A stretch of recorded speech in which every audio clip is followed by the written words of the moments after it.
And sometimes I think and I wonder if it's like a form of learned helplessness. Like, I tried, nothing happened. Like I always think about like Black Wall Street. Like here you have this beautiful community that was by Black people for Black people, FUBU community. And all of a sudden, you got these haters on the outside that just come bum the whole city. It's like Yeah. you want Black people to have your own, and you're always saying, "Well, get your own, build your own, build your own." And there's so many places like that, but that's just the story that most people are familiar with. And so it's like they build their own, and then you come and bum it because I want you to need me. I want you to depend on me, and I want you to bring your money and your resources to me. I Yeah. remember when I was reading when I first learned about Black Wall Street, they said that the dollar circulated the community 100 times before it went outside of the community. That ain't happening now. No. Not at all. You feel me? As soon as you go to the grocery store, your money gone because you Yeah. don't own nothing in the community. Which, whew, that's one of the things that I have an issue with. Even in small cities like East St. Louis, how it's so easy for people that's not from there, that's not representative of the people that live there, to come in, get business loans, open businesses. So, it's people that live here that have, tried to get business loans to open businesses that weren't successful. So I don't know. It's just like, that's an interesting thing right there to think about, to consider. Hmm. Yeah, we'll tell you that doesn't exist though. Yeah. But But that's a whole different rabbit hole. yeah, that's the rabbit hole right there. But I definitely do wonder if it is this form of, learned helplessness, because it's just like so many necessities that could be missing when you're living in poverty. And you might get to a point where it's like, well, you know, if it happened, it happened. If it doesn't, it doesn't. Right. Right. Things happen to me, things don't happen for me. So it is what it is, which is not cool. Like I always tell people, I think about like, we have this thing in psychology called Maslow's hierarchy of needs. And at the very bottom of the pyramid is it's like your basic necessities, your needs, your sleep, your shelter, stuff like that. And it's like, you go up and you get to the very top, which is like actual self-actualization, when it's like, ooh, I've made it, I've reached a higher level of consciousness. But it's like when it's so many people that's not getting their basic needs, Yep. where am I going? Yeah. Like you up in here trying to teach me about fractions. I didn't eat this morning. Like, come Exactly. on. Exactly.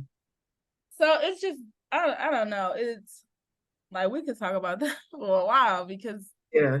It's almost like the longer that we stay stuck in survival mode, the less time that we have to actually think about the things that will get us out of survival mode. absolutely.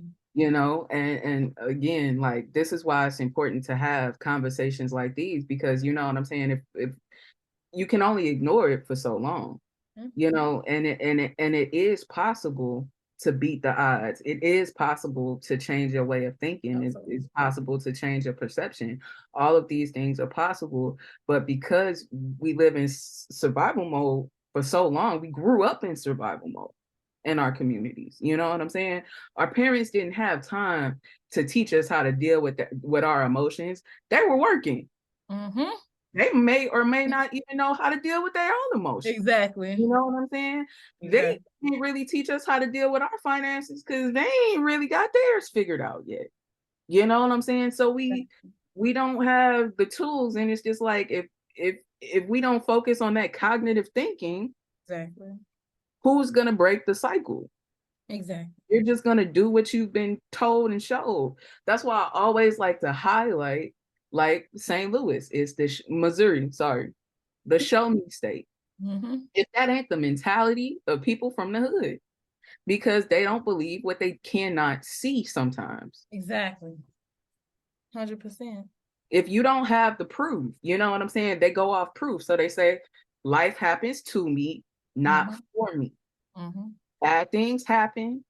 I grew up in these circumstances.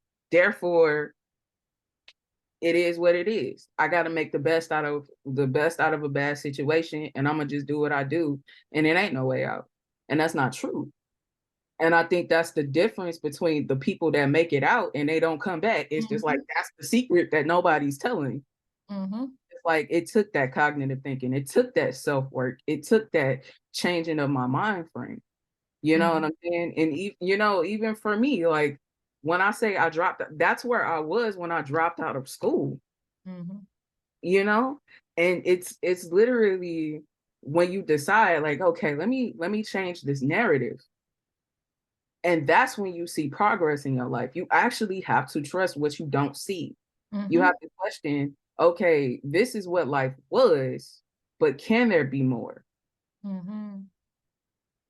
Which, again, that's why we're here, is to show like, look, people beat the odds every day. Exactly. Why not you? Yeah, why not you? You are man of nothing different. Like I'm literally saying, I came from your thought process. We all can understand your thought process. And we're trying to introduce you to a new one. Because we get it. And you can have more. And we deserve more. But you have to believe that you deserve more. Nobody else can tell you that. Nobody else can tell you that. Nobody else can convince you of that. You have to choose it because it's going to take some work, but it's attainable. It's absolutely attainable. 100%. And you know what? I found it's hard because you're absolutely right in a way in which like the mindset is so hard to shift.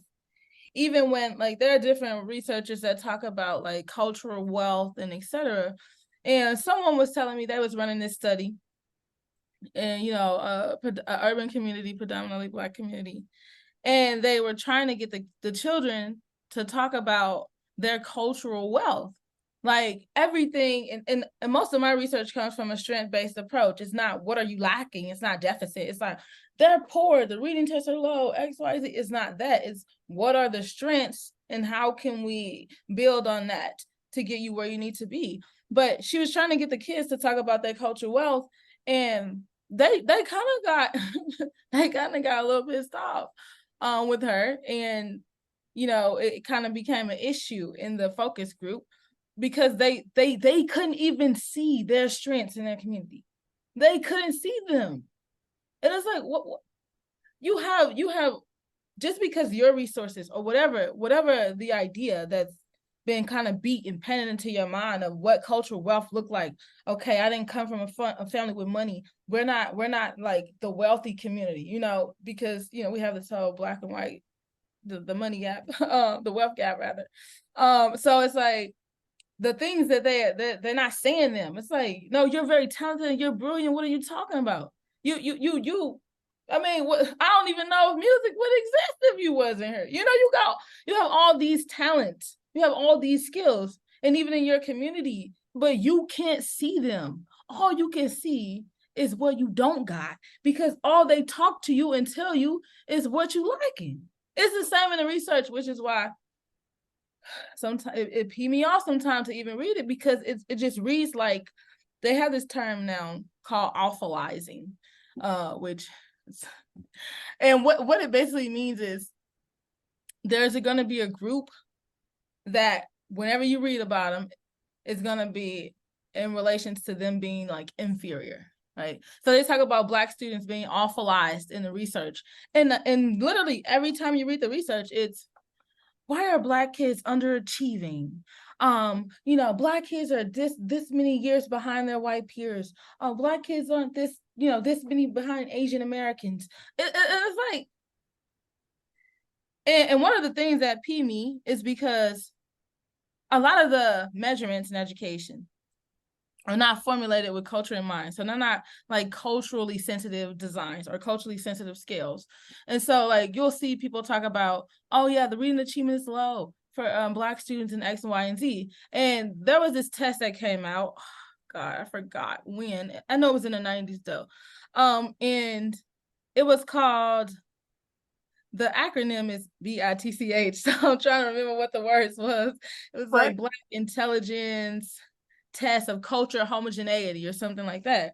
And basically what it did was it basically encapsulated the language that we use, right? Like the Right. language that Black people use in their everyday life, the language that you would hear. Like if you might not hear the word amalgamation, right? Who talks like that to you, right?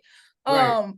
But if I'm assessing your ability to read, you don't need to know the word amalgamation. I want to know if you can read a text, comprehend the text, and then make reasons, or some kind of rationale based on some questions after the text. I don't have to throw those things at you.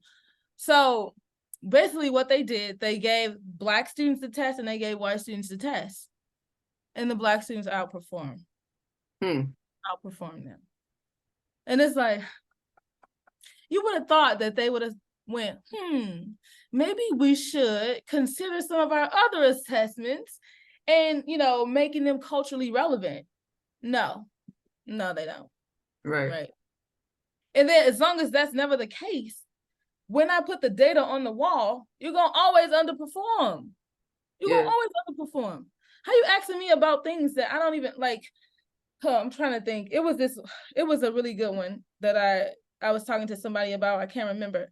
It's basically a word for a boat, but it's a type of boat, right? I do not remember what it is. I'm gonna call it J spot just because insert a word.